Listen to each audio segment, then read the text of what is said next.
शहर की तेज रफ्तार भरी जिंदगी में एक युवा लड़का आरव, जो अपने माता पिता को खो चुका था, अपने ऑफिस की भाग दौड़ में व्यस्त था। गांव की यादें अब धुंधली हो चुकी थी, लेकिन एक दिन जब वो काम से घर लौटा तो उसे अपने घर के बाहर एक बुजुर्ग दिखे।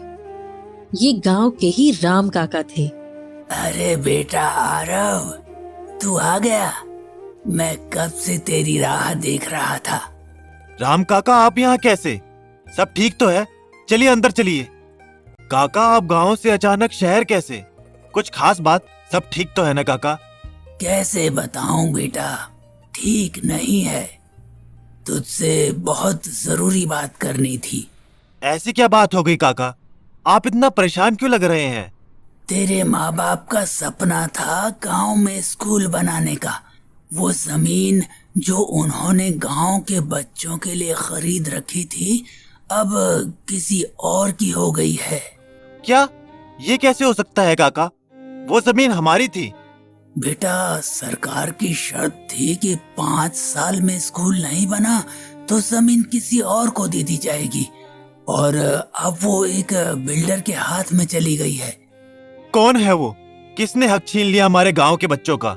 एक बड़ा बिल्डर है बेटा। उसने पहले जमीन पर नजर रखी, फिर धीरे धीरे कागजी खेल खेल कर उसे अपने नाम करवा लिया। पर गांव वालों ने कुछ नहीं किया। कुछ ने विरोध किया, लेकिन उन्हें धमकियां दी गई। लोग डर गए बेटा। गांव के भोले भाले लोगों को कानून कायदे समझ नहीं आते, और जब डर दिखाया जाता है तो ज्यादातर लोग चुप हो जाते हैं। किसने दी धमकी? कौन है इस साजिश के पीछे? बिल्डर के आदमी आए थे। जो भी विरोध करता उसे डराया धमकाया जाता। कुछ को पुलिस के नाम पर डराया, कुछ को गुंडों ने धमकाया। तो गांव के लोग अब क्या कर रहे हैं? क्या वे सच में हार मान गए? कुछ बुजुर्गों ने कहा था कि जमीन के लिए झगड़ा नहीं करना चाहिए, लेकिन कुछ नौजवान अब भी लड़ना चाहते हैं, पर बिना किसी की मदद के कुछ नहीं कर सकते। मैं गांव आ रहा हूँ काका। मैं इस अन्याय को नहीं होने दूंगा। बेटा, तू ही आखिरी उम्मीद है। तेरा आना बहुत जरूरी है। हाँ काका, हम आज ही गांव के लिए निकलते हैं। कोई हमारी जमीन ऐसे नहीं छीन सकता। और दोनों वहां से गांव आने निकल पड़े। अगले दिन सुबह आरव जल्दी उठ के गांव में चक्कर लगा रहा था, लेकिन तभी उसे उसके बचपन का दोस्त रवि दिखा। लेकिन रवि के चेहरे पे खुशी नहीं, नाराजगी दिख रही थी। रवि ने आरव को देखते ही कहा कि अरे वाह, शहर के राजा को गांव की याद कैसे आ गई? रवि, तेरे बोलने का क्या मतलब है? मतलब साफ है, जब हमें तेरी जरूरत थी तब तू शहर में ऐश कर रहा था, अब अचानक गांव की फिक्र हो गई। ऐसी बात नहीं है रवि, मैं मजबूर था। हालात ऐसे बन गए थे कि। हालात? कौन से हालात आरव? जब तेरे माँ बाप की जमीन छीनी जा रही थी, जब गांव वालों को तेरी जरूरत थी, तब हालात कहाँ थे? मुझे नहीं पता था कि बात इतनी बढ़ जाएगी। कसम से मुझे यकीन था कि जो सपना माँ बाबा ने देखा था वो कोई नहीं छीन सकता। पर छीन लिया ना, और जब तक तुझे होश आया तब तक बहुत देर हो चुकी थी। मैं देर से आया, पर अब आया हूँ रवि। मैं इस लड़ाई से पीछे नहीं हटूंगा। लड़ाई? अब लड़ाई लड़ने आया है? तब कहाँ था जब हम बिल्डर के लोगों से भिड़ रहे थे, जब गांव वालों को धमकियां मिल रही थी? मुझे माफ कर दे रवि। अब माफी से क्या होगा? जब तेरा साथ चाहिए था तब तू नहीं था। अगर कह रहा है कि लड़ाई लड़ेगा, किसके साथ लड़ेगा? गांव वाले तुझ पर भरोसा क्यों करें? अगर तू भी मुझ पर भरोसा नहीं करेगा तो मैं कैसे कुछ कर पाऊंगा रवि? भरोसा यूं ही नहीं बनता आरव। जब तू शहर चला गया था तब हमें लगा था कि तू वापस आएगा। सालों बीत गए पर तू नहीं आया। अब तू चाहता है कि हम तुझ पर वैसे ही भरोसा कर लें? मुझे एक मौका दे रवि। अगर तुझे अब भी दोस्ती पर जरा सा भी भरोसा है तो बस एक बार मेरा साथ दे। भरोसा जीतना होगा आरव, सिर्फ शब्दों से कुछ नहीं होगा। अगर सच में गांव वालों के लिए कुछ करना चाहता है तो ये साबित कर कि तू अपने माँ बाप के सपने को जिंदा रख सकता है। मैं साबित करूंगा रवि। जो खोया है उसे वापस लाकर दिखाऊंगा। देखते हैं आरव, देखते हैं तू कितना अपने शब्दों पर खरा उतरता है। ये कहकर रवि वहां से निकल जाता है और आरव नाराज होके कुछ सोचने लगता है। कुछ देर बाद गांव की चौपाल पर आरव, रवि, गांव के बुजुर्ग सब इकट्ठा थे। हमारी जमीन पर किसी और का हक कैसे हो सकता है? ये जमीन हमारे बच्चों के भविष्य के लिए रखी गई थी, स्कूल बनाने के लिए। हमारे पूर्वजों ने इसे बचाने के लिए कितनी मेहनत की थी। अब हम इसे लुटता नहीं देख सकते, कुछ करना होगा। हम चुप नहीं बैठेंगे, हम सीधे उस बिल्डर से बात करेंगे। देखता हूँ कैसे हथियाता है हमारी जमीन। रवि एक कोने में खड़ा रहकर ये सब देख रहा था। वो इन सब बातों में कोई दिलचस्पी नहीं ले रहा था। अगले दिन शहर में बिल्डर विशाल मलिक अपने आलीशान ऑफिस में अपनी कुर्सी पे बैठा था। उसके पास उसका खास आदमी अजय खड़ा था, जो हमेशा उसे उकसाने का काम करता था। तभी दरवाजा जोर से खुला और आरव, रघुनाथ प्रसाद जी, राम काका और गांव के कुछ लोग गुस्से से अंदर घुसे। रवि उनके साथ नहीं आया था। गांव वालों को देख बिल्डर घमंड से मुस्काया और उसने कहा कि वाह, गांव के सीधे साधे लोग अब सीधे मेरे ऑफिस में घुसने लगे। क्या बात है, कोई नई परेशानी?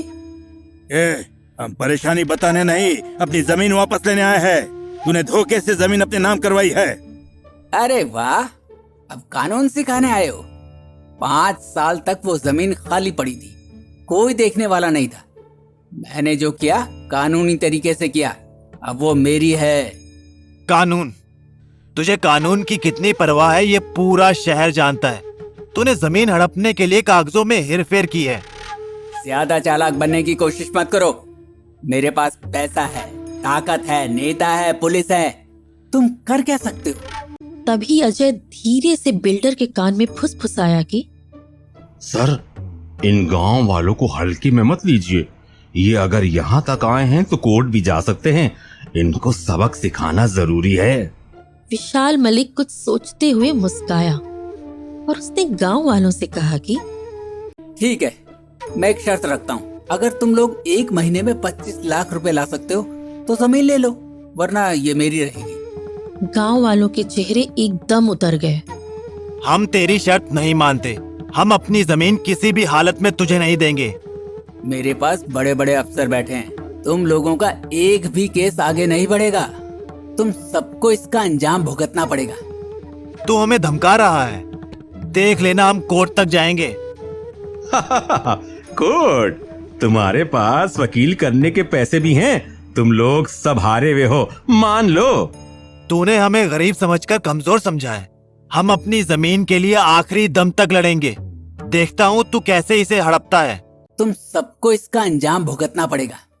अब यहाँ से निकल जाओ। सब गांव की ओर निकल गए।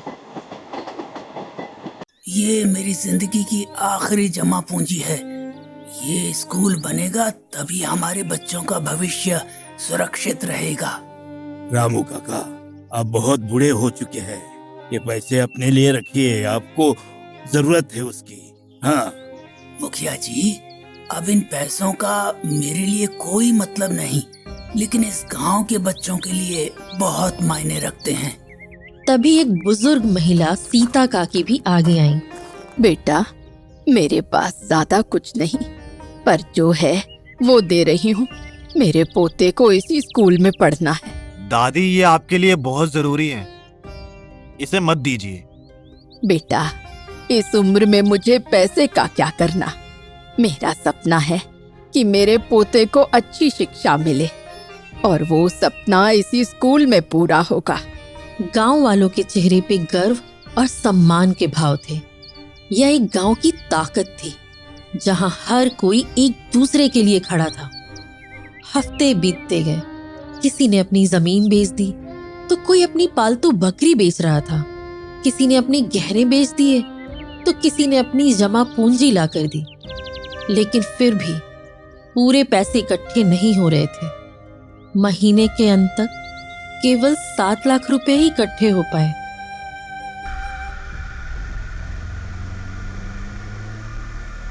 तो क्या हुआ गरीबों, कहाँ है तुम्हारे 25 लाख? मैंने पहले ही कहा था, तुम जैसे लोग बड़े सपने मत देखा करो। पैसा तुम्हारे बस का नहीं, ये खेल बड़े लोगों का है। हम गरीब हैं लेकिन बिके हुए नहीं हैं। हमने अपनी तरफ से पूरी कोशिश की। पूरी कोशिश? अरे तुम्हारी पूरी कोशिश तो सिर्फ कुछ लाख की ही निकली। इससे तो मैं अपनी गाड़ियों के पेट्रोल का खर्च भी नहीं निकाल पाऊं। पैसे से सब कुछ खरीदा नहीं जा सकता मलिक। सच में? और क्या क्या नहीं खरीदा जा सकता? ईमानदारी, मेहनत, ये सब फालतू बातें छोड़ो। जो ताकतवर है वही हकदार है, और ये जमीन अब मेरी है। गांव वालों, हम इसे ऐसे नहीं जाने देंगे, नहीं जाने देंगे इसको ऐसे। हिम्मत हो तो रोक लो मुझे। अब मैं यहाँ अपना काम शुरू करूंगा। गांव छोड़ो नहीं तो पछताओगे। गांव वाले एक दूसरे की ओर देखने लगे। हर चेहरे पे डर, हताशा और गुस्सा था। गांव वाले अपमानित महसूस कर रहे थे। सबकी आंखों में आंसू थे। तभी एक आवाज आई, रुको। सभी ने मुड़ के देखा तो रवि था। उसके हाथ में एक थैली थी। गांव वाले उसे हैरानी से देखने लगे। तभी उसने वो थैली विशाल मलिक के सामने रखते हुए कहा कि ये लो, पूरे 15 लाख रुपए। पूरा गांव सन्न रह गया। बिल्डर के चेहरे से हंसी गायब हो गई। इतना पैसा कहाँ से लाया तू? मैंने अपनी पुश्तैनी जमीन बेच दी। शायद तू भूल गया होगा, लेकिन मैं नहीं। तेरे माँ बाप सिर्फ तेरे नहीं थे, वो मेरे भी माता पिता जैसे थे। मैं उनके सपने को मरने नहीं दूंगा। ये सुनते ही आरव की आंखों से आंसू बह निकले। गांव वाले भी स्तब्ध रह गए। बेटा, ये जमीन तो तेरी पहचान थी। पहचान जमीन से नहीं होती, पहचान अपने कर्मों से होती है। और अगर इस गांव के बच्चे को पढ़ने का मौका मिला तो यही मेरी पहचान होगी। दोनों दोस्त जो सालों से अलग हो चुके थे, आज एक मिशन में फिर से एक हो गए। तभी बिल्डर ने घमंड से कहा कि तो क्या हुआ, अब भी पूरे 3 लाख कम है। जब तक पूरे 25 लाख नहीं होते ये सौदा रद्द नहीं होगा। गांव वालों की उम्मीद फिर से डगमगाने लगी। लेकिन तभी भीड़ में से एक आवाज आई, बेटा, ये मेरी बहू के शादी के गहने हैं। वो नहीं आ सकी, लेकिन उसने ये गांव के बच्चों के लिए दिए हैं। ये रख लो। ए मलिक, अब कोई और बहाना मत बनाना। पूरे 25 लाख तेरे सामने है। अब यहाँ स्कूल बनेगा और ये जमीन गांव की ही रहेगी, समझे तुम? जाओ यहाँ से। विशाल मलिक ने हार मान ली और जमीन छोड़ दी। धीरे धीरे स्कूल का निर्माण शुरू हुआ। कुछ सालों बाद वही स्कूल गांव के बच्चों की नई दुनिया बन चुका था। क्यों भाई आरव, अब भाग तो नहीं जाएगा ना शहर? अब नहीं रवि, अब तो यही मेरा सपना है। मैं वही गलती दोबारा नहीं दोहराना चाहता। देख रहे हो तुम दोनों, वो सपना जो अधूरा रह गया था आज पूरा हो गया है। हाँ काका, और ये देखो, बच्चे भी कितने खुश हैं। इतनी खुशी मैंने पहले कभी महसूस नहीं की बेटा। अब अगर मर भी जाऊं तो कोई अफसोस नहीं रहेगा। अब मैं चैन से मर सकूंगा। सपनों को पूरा करने के लिए सिर्फ पैसा ही नहीं, बल्कि सच्ची लगन, संघर्ष और त्याग की भी जरूरत होती है।